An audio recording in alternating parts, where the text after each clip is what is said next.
right? Yeah, I think this will move more to the comparison. Yeah. Yeah, I guess it would enable you to write like that. I think at that point you'd rather just have the smaller fragments if you're doing that. I see. I will bring up this idea with Geneva team about overlay. Okay. Yeah. Anyways, feel free to write in either of these discussions if you have any sort of ideas or other questions. But I am hoping to get a vote in to get this merged as an experimental feature soon. Yep. Yeah, I've linked to the discussion as well in the doc, so people can go there. Thank you. Yeah. So I think, Shonwo, you have the next item. Do you want to share your screen because you have a design doc for the Lance Blob session API, or should I share? Yeah, you can just share that. Yeah, I can share it. Okay, thank you. Yeah. Can you see the HTML? Yeah, okay. Yeah. Yeah, I can see that. Okay. Yeah, this PR is going to trying to okay, let's back to the background. So what Blob V2 has been designed, we have an idea that users only need to have logical input, and they give us data or give us the URL, and the Lance will pick out how to store them and to pick up the correct physical layout for this blob. But actually, in our production environment and some high-level users like Geneva, they prefer to use some low-level APIs, and they will write data files by themselves, and they don't even use Lance own insert builder. They will write the data file directly, and they will call Lance transaction API to replace the data file. And so they want to have a feature. Now they can just write a text blob over the storage and request Lance to provide such an API to allow Lance to register this blob into Lance dataset directly without reading the blob into Lance and to encode that again. So I proposed this idea, and we can build a Lance blob session, and this session can be used to create a dedicated blob, and then we will generate a prepared array and feed into Lance directly. So that's a general idea. And this PR is under review, and that's all. The PR is not linked here, Shonwo. Do you mind linking that? Oh, sorry. The PR isn't linked in the document. Okay, I will update the link. Yeah. Anyone have any comments?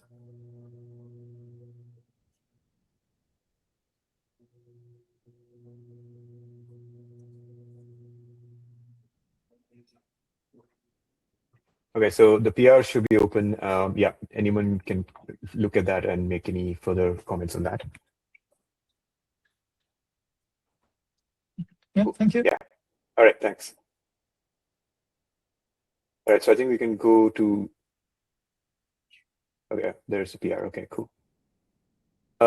Yeah, let's look at this, revisit this RSC now that Jack is on the call after a break. Andrew, are you on the call?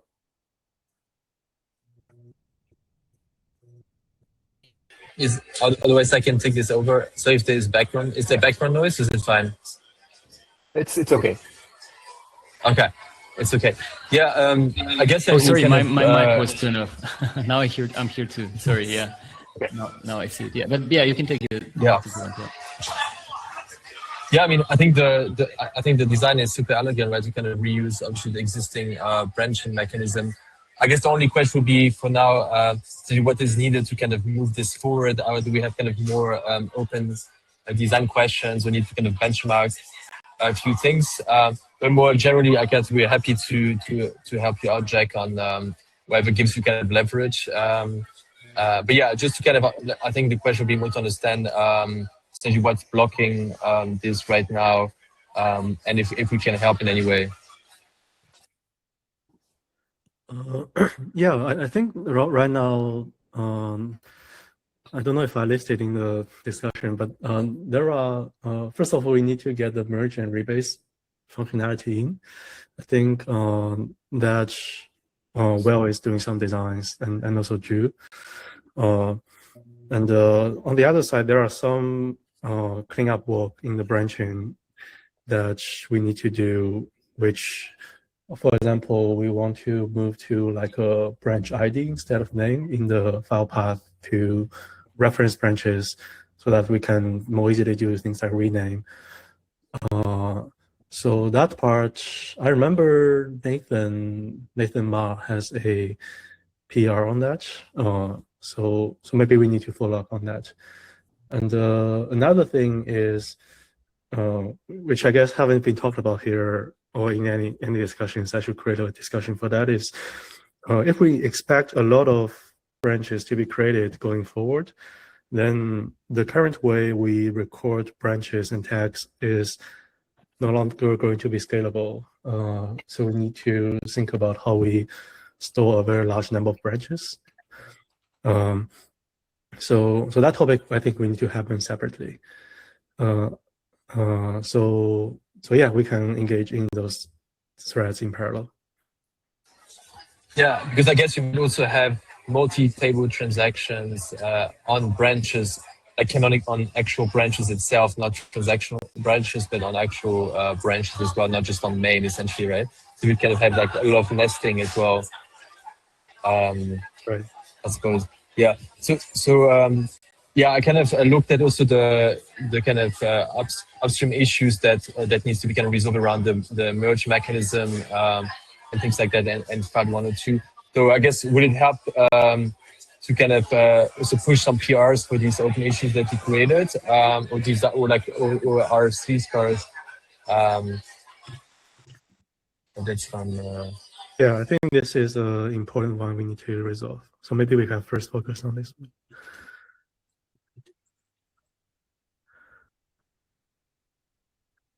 Yeah, it looks like there's no open PR on this one yet. Yeah, if there's No, that's any PR, I can talk to them.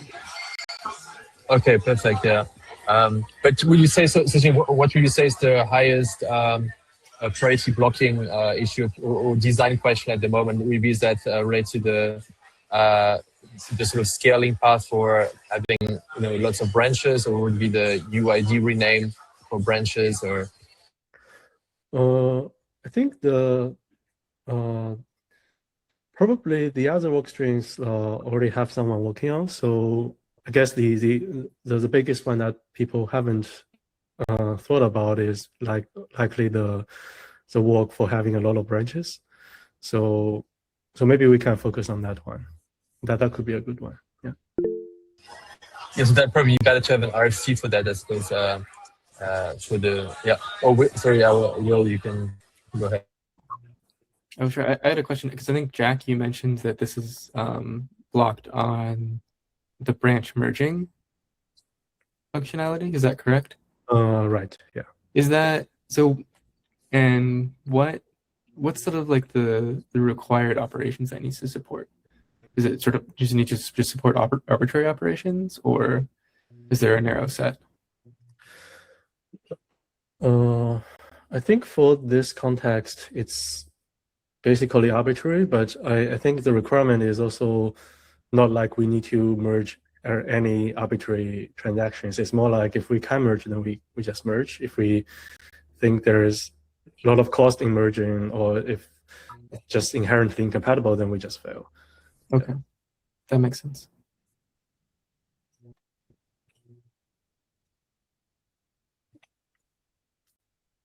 Right. So I think the takeaway is that this 7185 is the top priority issue to look at. Jack, did you say you're taking a look at this, or do you want one of Ragnar or Andrew to take a look at it? I think I need to sync with Nathan after this. Okay. And I think he has a PR open, but I need to check exactly what's the status. Cool. All right. So yeah, we can follow that thread separately. Yeah, I think Ragnar, you also had another PR to discuss here, right? Yeah, I mean, that's just a small one, I guess, just exposing way to stage index segment transactions, because right now they can't be, or it's not exposed.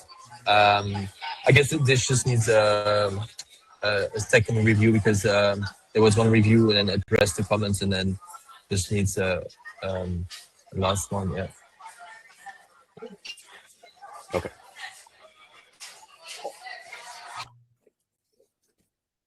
Cool. So this one, I think, yeah, it'll go into the review queue.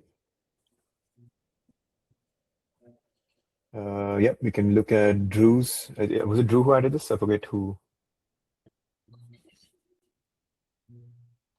Oh, yes. Sorry. Here, let me swap on here. Can you guys hear me? A little low, but it's okay. Yeah. Yeah, I don't know why. Maybe It's good. I'm not using It's good my now. one. Okay. So yeah, this is a proposal that I added for scaling today's current fragment list beyond what Jack has posted with the million fragments, right? So today it's kind of like we have this list that keeps track of all the fragment IDs, and they're all stored basically in my head. The way I visualize it is like this root manifest. So I was working with Jack, thinking of a way of how do we go beyond that? How do we move towards some sort of tree-like structure to scale up? And I ended up building out this full prototype for this tiered manifest. That's kind of what I've been calling it. Approach where technically, yeah, it's a tree. And right now the idea is that it's 2 levels. You have this kind of sort of like small root with a bounded buffer. And once you get to a certain threshold, or this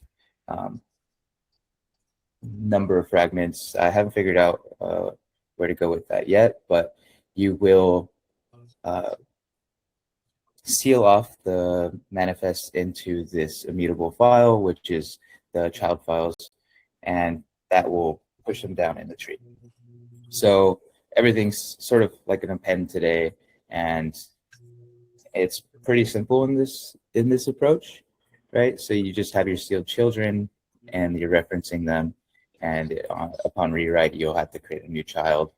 So yeah, and in this example, once you get to 150 fragments, then you'll seal them off, and then you have one entry that points to them, which is showing that you can store a lot. Obviously, some trade-offs here are things like if you were to do a full listing of all the fragments, that's expensive. And also, I think that there are some improvements that we can keep doing on this. This is kind of just my current state, but I did end up running a benchmark on this local. Obviously, I didn't want to spam like a object store like S3 or something to create a huge table with a bunch of fragments. But yeah, this approach kind of keeps things pretty steady. If you were to see Jack's first local benchmark, there was kind of like this top end approach where once you approached, I think 10,000 fragments, it kind of got pretty expensive. And this child approach with the right epsilon or the right buffer number, then you could keep those writes pretty small. But yeah, this is kind of the approach that I'm trying to take here. There are a few more things that you can do, like probably lazy loading some of the fragments. Right now, I didn't build those up, and those would probably give us a little more advantages, some smaller wins. But curious to hear what people think about this. I know probably people haven't read it, but if you have any questions, yeah. Do the sealed files just hold fragments, or is there other stuff in there as well? Like a full manifest, basically. I'm sorry, can you repeat that? The sealed files, do they just hold like fragments, or they hold all the other stuff that's in the manifest too? So you can think of it as basically just pushing the same stuff that our current list has today into a child. So they had the basically just the fragments, just another list of fragments.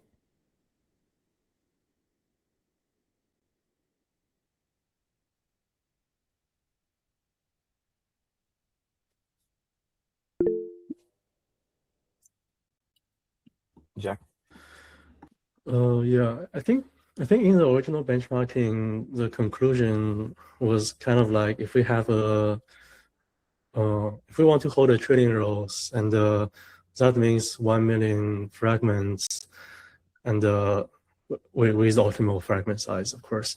And in that case, our manifest will be around 80 megabytes, which is a little bit big, but still kind of okay. And then I think what this would help is in cases like add columns that essentially, if we do an add column, then the manifest size will basically increase. Every time we add a column, it will increase roughly by 80 megabytes. And then if we are talking about adding 100 columns, then this is getting a very big manifest. So to me, this seems to be still something we eventually want to do, but it's also about optimizing for how, like optimizing for that kind of operations. Because in this case, in my mind, this is very much similar to what Iceberg and Delta is doing, which is just offloading the manifest, offloading the actual fragments into another file. But if the main operation that is going to blow the manifest is going to be these add column operations, then does that give us much? Because still, if the fragment is very big, then the manifest is still going to be very big, even if you just have a lower number of fragments, right? So in my mind, we might want to optimize a bit more for those kind of operations. But I don't have benchmark numbers to prove like which one is like what exact way to go. Just some thoughts here. No, I think that's a good idea. So you're saying like basically we also probably need a good way to replace fragments, right? So mark our old fragments as not valid and then write our new fragments. Yeah, you could do it almost LSM style if you wanted to, right? If there's anything in a newer file, it's an overlay into the older file. Yeah. Okay, let me take that and try out a few things then.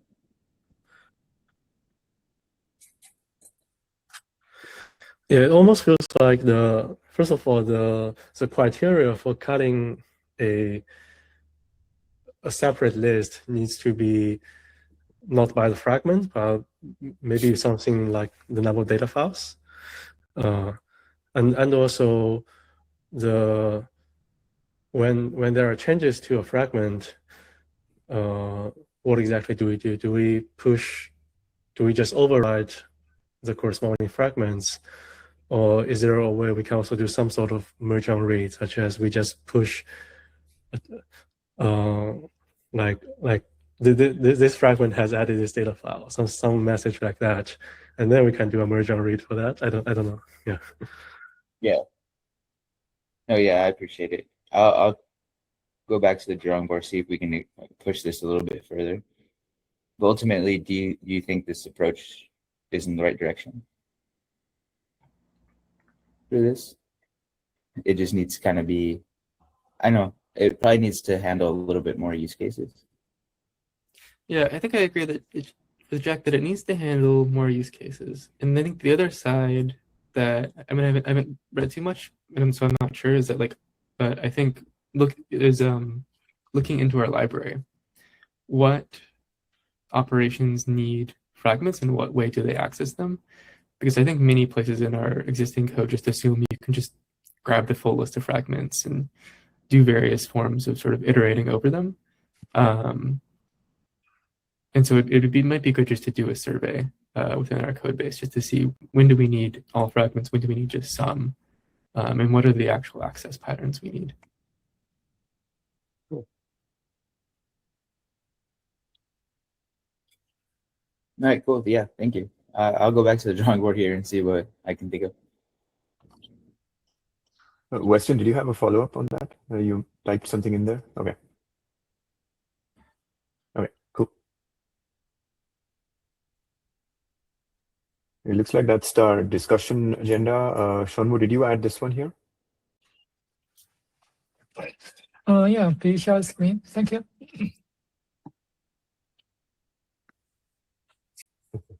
Emotions. Yeah, I'm trying to explore some some different design for our website. So basically, my idea is to make a LanceDB organization more modern and pretty beautiful, and and I don't know, just make me happy to visit this website. So anyway, we are still at the very early stage, and we are trying to explore different styles and different design systems. And this talk is to just let everybody to fit in the vibe. And when I say fit in the vibe, that's that you don't need to take the text or take the words or numbers in the pictures. You just feel the vibe and to feel the high level style and the high level direction we want to go, and pick up your favorite or leave your comments and give me some feedback, and we can pick one as our start point, and we can use this start point to polish our design system, and finally to rebuild our entire website. That's all. Just curious, what model helped you with this? What? Sorry? Which agent or model helped you with the designs? Oh, okay. Yes, Cloud Design. Okay, Cloud Design, right? Yeah. Yeah, I got Cloud Design to design 10 different styles and just to fitting. Yep. No, this is great. I think I'll post this link to the doc in the Discord, and then I think, yeah, anyone else who's interested to comment can find the link there and then come back to the doc to comment on it. Yeah, this is great. I think this is much needed. The website definitely, like, it's bare bones and basic right now. Yeah, go ahead, Will. Oh, I didn't mean to interrupt you. You go ahead. And No, my point was pretty much done. Oh, okay. I was going to say, sort of related to this, I have been wondering if at what point we want to add a blog section on the Lance website. I know, like, for example, we do a lot of blogs on the LanceDB website. I think what a lot of open source projects do is sometimes a little cross post where the open source project itself will have a blog, and then like any company that wants to like sort of write a blog, they might post it on their own website, and then cross post it on sort of the open source website. But that way it gives sort of a company independent sort of like blog history on the project itself, which can be nice. So I think a good example of this is like sort of the Data Fusion blog often gets cross posted from the Influx data blog. Yeah. It would also give us a place to post things like sort of like release announcements, like we do some sort of recent development stuff in this meeting, but it would be cool to actually have that in a formal blog post. Yeah, I think one very good example of this from recent blogs is the one that Drew wrote on the Lance Spark integration. And like that's technically not LanceDB, the company specific content, right? Like it's essentially what the entire community benefits from. So yeah, I feel like those kinds of blogs should be highlighted even in the Lance website, and maybe even community members can potentially contribute their blogs too. Yeah. Agreed. Yeah, so maybe not an immediate concern, but something to think about, Shunwan, for the more long term. I like the idea of designing the website a bit better. Yeah. Yeah, And I think the main yeah. thing, the main thing for the website is that it should make it very clear, like the homepage should describe the vision of the format, what we're doing, and it should immediately like be easy to lead into the docs and the spec. I think maybe also just one idea as well. I think a lot of the developers also like the websites of Puffer and Planet Scale because they're kind of a bit more, less try hard. I guess it's more sort of bare bones. Just showing the metrics, like maybe some ASCII. I guess this is maybe what the brutalist style kind of conveys, but also like Jack's latest post, like comparing Delta Lake and Iceberg. I think, for example, maybe something like that with the metrics might be actually super useful because it kind of speaks for itself then in some sense, rather than saying like, hey, we are X faster or X, just showing kind of the metrics and draw your own conclusion. So these kinds of numbers, I think, it's just for representative purposes. Like we're not going to say 2000x data evolution. That doesn't mean anything. So it's just more like illustrative of what the style should be. But I agree that the brutalist minimalist approach for a format makes perfect sense. I think people come here just for reading what they want. I mean, like they want to take away the technical aspects and not anything more. Yeah. I kind of like the research paper from a similar aspect of like it has a sort of a serious technical vibe, but I think it differentiates from a lot of. My worry is that people shouldn't mistake it for a research project. I think it should be more like it's an open format for everyone. I think that's the theme we should like center around. So this one, I feel like it makes it look more like it's a, it does look like a paper rather than a format website. Yeah. But lots of ideas here. These are great designs. I'm sure that we can come to a balance of something that works in between. But the key idea is still the same. I think the content is not going to change much. We might have some additional cross-posting and other kinds of things to get the community more visible, as well as some of the latest updates we have clearly accessible. Cool. So I'll post a link for this on Discord and then maybe summarize a couple of other takeaways from this one. So I think that's it for today. If there's anything else, feel free to jump on the Discord and chat with us async. All right. Thank you, everyone. Sounds good. See you. See you. Bye-bye. See you. Bye.